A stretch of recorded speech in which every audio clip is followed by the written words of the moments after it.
Hello hello hello hello hello hello hello डिस्कम करूया आता मला डिस्कम कर गेन आणि ट्रबल दे मला हॅलो हॅलो हॅलो सुंदर ते ध्यान उभे विठेवरी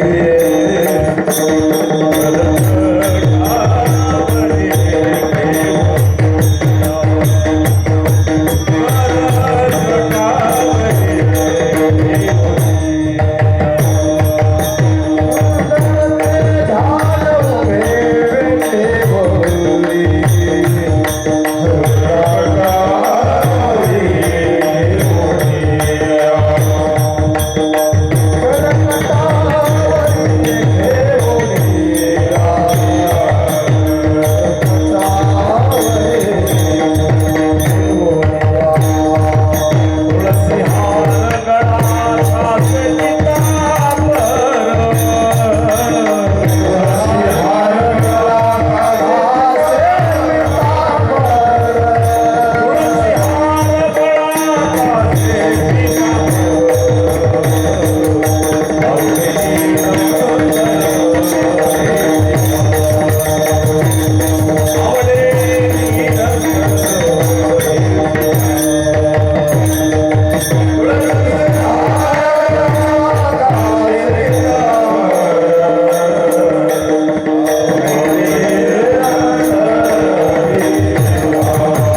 थोडं माईक दूर घ्या.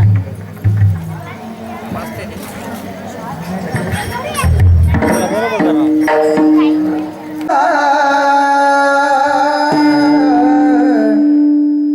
रे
काज गुरु भक्ती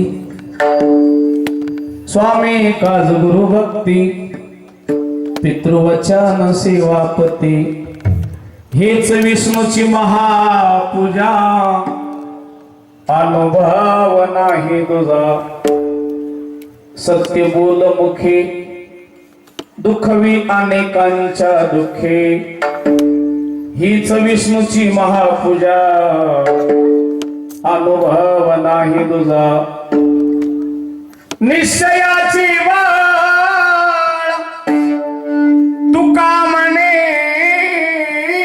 तिची फळ हीच विष्णूची महापूजा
तो एक देव करुणी गावा आपला तो एक देव करुणी गावा हे देवीदास वास करोनी हे देवीदास वास करोनी हे रतिवाहिक दुखाचे जगते हे रतिवाहिक दुखाचे जगते नाही आधी अंत्य अवसान नाही आधी अंत्य अवसान विनाश करिया होया रे अविनाश करिया होया तारे बना से होया तारे बना से होया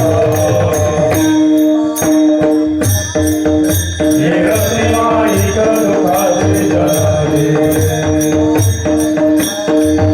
हे रतिवाहिक दुखाचे जगते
जीवा सुखरो है तेरे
आपुला तो एक देव करुणी घ्यावा, आपुला तो एक देव करुणी घ्यावा, तेने विणजीवा सुख नोहे.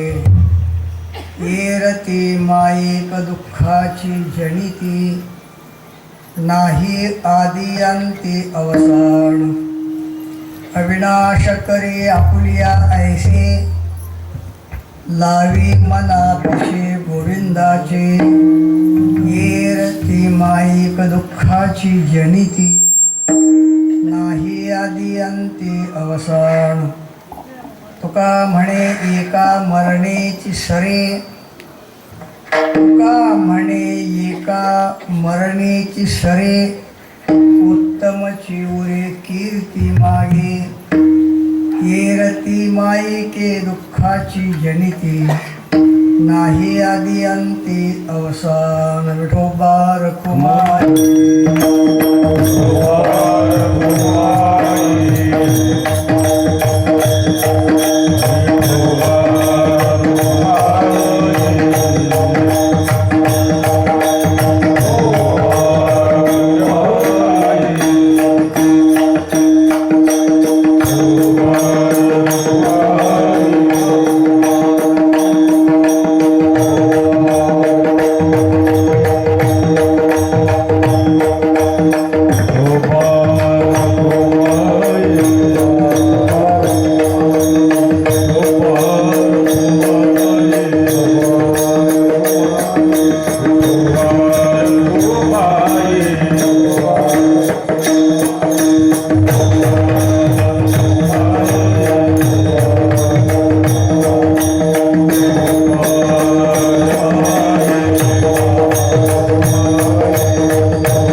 दुसरे चरण संतांच्या त्यांच्या कृपादाने कथेचा विस्तारू. बाबाजी सद्गुरू दास तुका ग्रहांचे केल्या स्मरण, होय सकळ विद्यांचे अधिकरण. तेचे बंधू श्रीचरण श्रीगुरूंचे ते नमस्कारुणी आता. आपुला तो एक देव करुणी घ्यावा, तेने विणजीवा सुख नोहे. येरती माईक दुःखाची जनिती, नाही आदी अंती अवसान. प्रस्तुत प्रसंगी चिंतनासाठी घेतलेला अभंग सच्चिदानंद मूर्ती संत श्रेष्ठ जगद्गुरू तुकाराम महाराज यांचा अभंग असून जीवमात्राच्या साध्यप्राप्तीचं एकमेव साधन या अभंगाच्या द्वारा प्रतिपादन करतात. अभंगाच्या काहीशा चिंतनापूर्वी अत्यंत महत्त्वाचा परिहार देणे गरजेचं आहे. आज या तुमच्या पुण्यनगरीमध्ये भगवंताच्या सेवेचा हरिकीर्तनाच्या संबंधाने योग आलेला आहे. वास्तविक हा योग आदरणीय हरिभक्तीपरायण भाऊसाहेब महाराज पावडीवाडीकर यांच्या आदेशाने ही सेवा माझ्याकडे आली आहे. तसा तुमच्या गावातील काही परिचय म्हणा, संबंध म्हणा, काही फारसा नाही. सोयी संबंधाचं नातं गावामध्ये आता बैठकीत निघाल्यावर निघालं सगळी. पण आमचं कसं आहे, सोयी संबंधाच्या नात्याच्या पलीकडचे लोक असल्यामुळे फार कमी संबंध. थोडं मोकळं सांगायला काही हरकत नाही. आमचे संबंध फक्त लग्नकार्यामध्ये नाही तर अंत्यविधीमध्ये, या व्यतिरिक्त संबंध नाही. असं त्याला प्रत्येकाही सांगायची गरज नाही, आवश्यकताही नाही. मला एवढंच सांगायचं आहे की आजची जी सेवा आहे ही सेवा आदरणीय हरिभक्तीपरायण भाऊसाहेब महाराज पावडीवाडकर यांनी आज्ञा केली आणि गावातील लोकांनी बरं आहे, आपण महाराजाच्या पत्नीच्या पुण्याजवळ थोडंफार काही ऐकलेलं आहे, घेऊ आपल्या ते कीर्तन. तरी ते महाराजांना म्हणलं कीर्तन द्यायला काय हरकत नाही, पण आम्ही काय सांगतो हे तुम्हाला कळतं बरं आहे. तुम्हाला काय कळते ते आम्हाला सांगता तर बरं आहे. नाही तर कानडीने केला मराठा भ्रता, एकाचे उत्तरी एका नाही असं होणे. आणि ते पाहिल्यावर मला पहिल्यांदा असं वाटलं आता एवढी मोठी जागा शिल्लक आहे, लोक तिकडं बसले. सांगायचं कोणाला, कोणासाठी कीर्तन आहे अवघड आहे. असं ते आपला काही विषय नाही. अभंग आता तात्पर्य निर्णय करत असताना आपण एक वाक्य पाहिलेलं आहे. लक्षपूर्वक काय काय कीर्तन जास्त वेळ नाही, कारण आत्तापर्यंत पाऊण तास कटलेला आहे, आता फक्त 1.25 तास कीर्तन आहे. असं समजू नका तुम्ही कीर्तन म्हणजे काही आता ज्याला कुठेच कीर्तन करायला मिळत नाही मग त्याला 4 तास सांगितले की आमची काही तक्रार नाही, कारण आम्ही वेळेचे बांधलेले माणसं आहोत. अभंग आता तात्पर्य निर्णय करत असताना आपण एक वाक्य असं पाहिलेलं आहे, जीवमात्राच्या साध्यप्राप्तीचं एकमेव साधन तुकाराम महाराज या अभंगातून सांगतात. हे झाला तात्पर्य निर्णय. आता याची पुष्टी करण्यासाठी म्हणून काही थोडंफार विवेचन करायचं आहे. जीव म्हटला मुंगीपासून ब्रह्मदेवापर्यंत सारखा जीव आहे. शरीर केवढे मोठं असेल पण जीव मात्र सारखा आहे. मी तुम्हाला पुराणाशी सांगतो.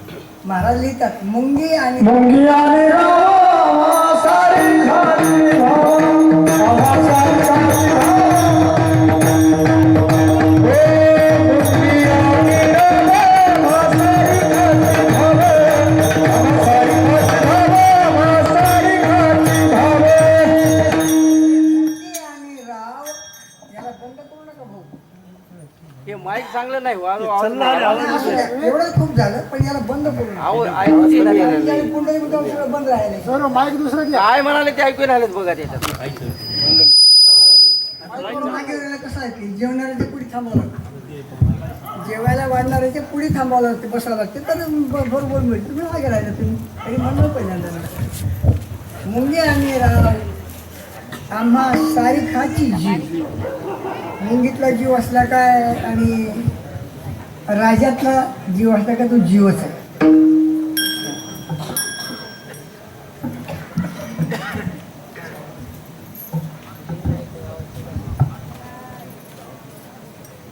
विशेषतः असं आहे, या कश्चित सामान्य चिंतामध्ये जरी जीव असला तरी तो जीवच आहे. आणि ब्रह्मदेवाच्या सृष्टी उत्पन्न करणाऱ्या ब्रह्मदेवाच्या शरीरात असला तरी कोण आहे? अहो जीवच आहे. लोक त्याला देव म्हणतात, माझी तक्रार नाही. लोक देव समजा पण कोण आहे? तो जीव आहे. कशावरून जीव तुम्ही सिद्ध केला? कशावरून? ज्याला जन्मावं लागतं आणि मरावं लागतं त्याला जीव म्हणतात. ब्रह्मदेव मरतो काशते जन्मोनी ब्रह्मकर्मा करितोची ब्रह्म अन्वये. ब्रह्मदेव मरतो. भगवंताच्या सृष्टीमध्ये कितीतरी ब्रह्मदेव जातात. हे जन्मणारे आहेत आणि मरणारे आहेत, म्हणजे सगळे कोण आहेत? जीव आहे एक. आणि आपण तात्पर्य निर्णय करताना सांगितलं व जीव मात्राचं साध्य. मग मुंगीतला जीव असला काय आणि ब्रह्मदेवाच्या शरीरातला जीव असला काय, त्याचं एक साध्य ठरलेलं आहे. प्रत्येकाला सुखाची गरज आहे, सुखाची अपेक्षा आहे. सुख नको म्हणणारा अजून जन्मायचं आहे. जे जे जन्मलेले आहेत त्याला सगळ्याला काय पाहिजे? देव नको म्हणतील, माझी तक्रार नाही. देवाची गरज तो कोणाला नाही, सोडून द्या विषय ते. पण सुख नको म्हणणारा अजून जन्मायचं आहे. प्रत्येकाला काय पाहिजे? सुखच पाहिजे. काय नको आहे? दुःख नको. श्रुतीला येते दुःखात उद्भिज्यते जंतू सुखम सर्वाय रुच्यते. सगळे जीव दुःखाला कंटाळलेले आहेत आणि सगळ्याला काय पाहिजे? सुख पाहिजे. आता सुख पाहिजे असं मी जरी किती आग्रहानं सांगितलं तरी तुमच्या अनुभवानं सांगतो तुम्हाला. अनुभव मी बंगला बांधला कशासाठी? तुमच्याकडे दुसरं उत्तर नाही. तुम्ही बायको केली कशासाठी? मोकळं बोला तुम्ही. तुम्ही पैसे कमविले कशासाठी? रात्रंदिवस हिंडून तेवढं पांढरे शिपत करून घेतले सत्ता मिळवायसाठी. कशासाठी सत्ता? कशासाठी? तुमच्याकडे दुसरं उत्तरच नाही. काय पाहिजे? सुख पाहिजे. सत्ता असो, संपत्ती असो, घर असो, बायका मुलं असो, जे काही तुम्ही जे आजपर्यंत संग्रहित केलेलं आहे, आजपर्यंत तुम्ही जे काही मिळवलेलं आहे, आणि आत्तासुद्धा तुम्ही डोळ्याची पापणी उघडली तेव्हापासून झाकेपर्यंत, म्हणजे झोपेतून उठलं तेव्हापासून झोपी जाईपर्यंत तुम्ही जी काय हालचाल करता, जो काही व्यवहार करता, काय कारण एवढं व्यवहार करायचं कारण? बाकी काहीच नाही. उत्तर एकच आहे, फक्त सुख मिळवावं. तुमचे परमपूज्य गुरुमुळे माऊली महाराज म्हणायचे. आणि लोक इतके नादी लागले कशाच्या? कमवायचे. आणि आम्हाला सुद्धा शिकवतात. येरी कमी होणार महाराज, याची टोपी त्याच्या डोक्यावर, त्याची टोपी त्याच्या डोक्यावर, दोघांची टोपी आपल्या डोक्यावर, तेव्हा कमवायची. काय करा तुम्हाला? असं ज्याला करता येते ते कमवू शकतो. ह्या गोष्टी इतरांना नाही कळत. ठीक आहे, असू द्या, कमव, आमची काही तक्रार नाही, त्याच्याबद्दल काही म्हणणं नाही. मला एकच म्हणायचं आहे,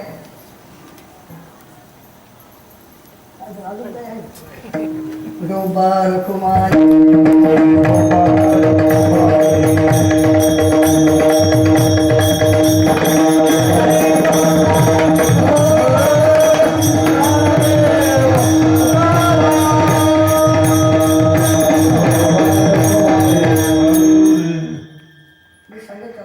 प्रत्येकाला काय पाहिजे? सुख पाहिजे. आपण जे काही संग्रहित केलेलं आहे, जे काही मिळवलेलं आहे, संपादन केलेलं आहे, वाम मार्गाने असो की योग्य मार्गाने असो, जे काही तुम्ही मिळवलं आहे ते कशासाठी मिळवलं आहे? फक्त सुखासाठी. दुसरं उत्तर नाही तुमच्याकडे. बरं खरं सांगा, हे एवढंच तुम्ही मिळवलं, संपादन केलं, सुख झालं का? झालं का? मला परतून सांग. आपल्याकडे रामायण चालू आहे. आदरणीय हरिभक्त परायण भाऊसाहेब महाराज रोज रामायण सांगतात. त्या रामायणामध्ये एक अशी व्यक्ती आहे, एकच व्यक्ती अशी आहे ज्याच्याकडे सर्व उपलब्ध आहे पण सुख नाही, समाधान नाही. काय सांगतो मी तुम्हाला? अहो, रावण एक अशी व्यक्ती आहे, तुम्हाला माहिती किती आहे? एकच असेल, एक असेल ना दोन, माझी काय तक्रार, जेवढे असेल तेवढं सांगा. किती आहे? एकच आहे ना. मला सांगा, रावणाला 80,000 बायका होत्या, रामायणात लिहिलेल्या. मी काय माझ्या पद्धतीचं काही सांगत नाही. किती बायका होत्या? 80,000. एक नाणे जिल्हा घेऊन तर मग तुम्ही कल्पना करा, 80,000 बायका असणारा रावण, त्याला सुद्धा जोग्याचा फकीराचा वेश घेऊन मातोश्री सीतेच्या दारात भीक मागायला यावं लागलं. कशासाठी? 80,000 बायका कोण सुख मिळत नव्हतं का? काही म्हणतं काही नाही असं शास्त्रामध्ये. मला सांगा, 80,000 बायका वाल्याला बायकाकडून सुख मिळेल ना, तर एका बायकोवाल्याला मिळेल का? विचार करून सांग, माझी काय तक्रार नाही. हिशोबात बसलं तर तुम्ही घ्या, हिशोबात बसणार तर अजिबात तुम्ही घेऊ नका. बाबा खरं आहे की? आता उभं खरं आहे म्हणा की काय बोलतो काय बोलतो. खरं असो या खोटं असो जे असं ते असं. अहो किती तुम्ही संपत्ती मिळवली, तुमच्या घरात सोनं आहे म्हणून सांगू नका कीर्तनामध्ये, कारण सगळेच कीर्तनाचे साधू नसतात. घरात सोनं आहे म्हणल्यावर दुसऱ्या मार्गाला जाती लागते, सगळे साधू नसतात कीर्तनाला. आता बरं लागले ना आधी कीर्तन ऐकायचं, आता आपण तिकडे व्हायला काही घोर नाही. असं तुमच्या घरामध्ये सोनं काही किळून पडून असत, तुमच्या घरात असं 10 तोळे सोनं असतं, माझी काही तक्रार नाही, किलो असत. अरे रावण सोन्याच्या घरात राहतो. कोटी घरे येते काशा आणि तांब्याची, शुद्ध कांचनाची 7 कोटी 7 कोटी घरं शुद्ध सोन्याची होती. मला सांगा 7 कोटी सोन्याची घरं होती, त्याला त्या घरापासून सुख मिळालं नाही. तुमच्या घरात 10-5 तोळे असं सुख मिळते. संपत्ती सत्ता आलो मला 22 गावाला निवडून आलो म्हणलं, बरं आला अशी 22 गावाला निवडून, एवढी तुझी सत्ता, त्याच्या पुढे काय आहे का? अरे त्याच्या सत्तेचा विचार करा. मी फक्त एकच व्यक्ती सांगतो तुम्हाला, दुसऱ्यालाही सांगतो तुम्हाला. त्याची सत्ता एवढी होती, 33 कोटी देव बंदीखान्यामध्ये होते. जगाला पीडा देणारे नवग्रह त्याच्या सिंहासनाला 5 फीट करून पायऱ्या होत्या. कोणाच्या? आमच्या महाराजाच्या नाही, रावणाच्या. त्याची एवढी सत्ता होती. अहो इतकंच नाही, चांगले चांगले देव वाईट काम करत होते. इतक्या बायकायचं हृदयश्वराचं धुण्याचं काम करत होते बरेच लोक, गाडू वळायचं काम बरेच देव करत होते. मग एवढे मोठी सत्ता त्याची, त्याला सुख मिळालं नाही. कल्पना कर, सत्ता, संपत्ती, ऐश्वर, घरदार, बायका, मुलं, शेतीबाडी, याच्यात जे आपण आयुष्य खर्च करतो, आणि इच्छा काय आहे? सुख मिळावं, दुसरं काय? हे एवढं काय कशासाठी? सुख मिळावं म्हणून चालले ना. आता तुमचं सोडून द्या, हे कीर्तन करा, गावागाव बोंबलं फिरायचं कशासाठी?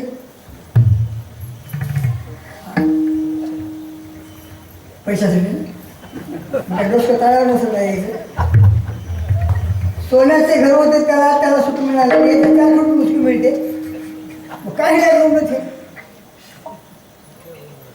महाराज गोष्टी फार अवघड आहेत महाराज. तुकाराम महाराज ज्या अवस्थेवर जाऊन त्यांनी प्रतिपादन केलेलं आहे, त्याचा विचार केला तर मग डोकं तळ्यावर येत. आपलं आयुष्य आतापर्यंत फुकट निघून गेलेलं आहे, पश्चाताप करायची वेळ आहे. सत्ता, संपत्ती, ऐश्वर, धन, ह्या कुठल्याही गोष्टी तुमचं साध्य तुम्हाला मिळवून देऊ शकत नाही. प्रत्येक जीवाचं, मी आता जीवाचं सांगितलं, प्रत्येक जीवाचं साध्य सुख आहे. आणि सुख हे अन्य कुठल्याही वस्तूच्या संग्रहाने मिळण्यासारखं नाही. एक तर दुसरा टप्पा असा आहे, सुख हे मुंगीलाही पाहिजे, ब्रह्मदेवालाही पाहिजे. आता आपण मधले, आपल्या तर नक्कीच फायद्यात वाद नाही, धरून चला. कशावर सांगता तुम्ही? सोपं सांगतो, सोपं सगळं.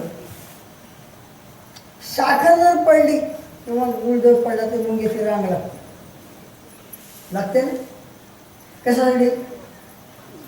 साखर आहे, उपजीविकेचं साधन आहे, उदरभरण होऊ शकतं, सुख देऊ शकते, म्हणून मुंगीची रांग लागते. मुंगीला सुद्धा ज्ञान आहे. तुम्ही समजू नका आम्ही मुळे ज्ञानी आहोत असं समजू नका. मुंगीलाही ज्ञान आहे, रांग लागते. पण एखाद्या व्यक्तीने जर त्या रांगेच्या पुढे पेटलेली उदबत्ती जर नेली, ती रांग ठेवते का त्याच्यात? लगेच ती मुंगीला तिला कळतं ही अग्नी आहे, पोळते, भासते, प्राण घेते, हे मुंगीला कळते. दुःख देते हे मुंगीला कळते, आणि लगेच ती आपली दिशा बदलते. मी मुंगीला ज्ञान आहे, सुख दुःखाचं ज्ञान मुंगीला आहे. तुम्हाला आहेच आहे का? प्रश्नच नाही. मुंगीला जर हे कळते याच्यामुळे दुःख होते, याच्यामुळे सुख होते, हे जर मुंगीला कळते, माणसाला कळू का? माणसं अशी नादी का लागली असतील? कशाच्या तरी नादी का लागली असतील? पाहिजे ना सुख, तुमच्याकडे दुसरं उत्तर नाही ना. प्रत्येक जीवाला सुख पाहिजे, पण भांडण अशी आहे, मुंगीलाही सुख पाहिजे, दुःख नको आहे, पण मुंगीला अधिकार नाही. एक मुंगीला अधिकार नाही आणि ब्रह्मदेवालाही अधिकार नाही सुख मिळवण्याचा. दुःख कायमचं दुःख घालवण्याचा अधिकार मुंगीला नाही ना ब्रह्मदेवाला नाही, कोणत्याच देवाला नाही. हो. दुसरी गोष्ट साधन नाही,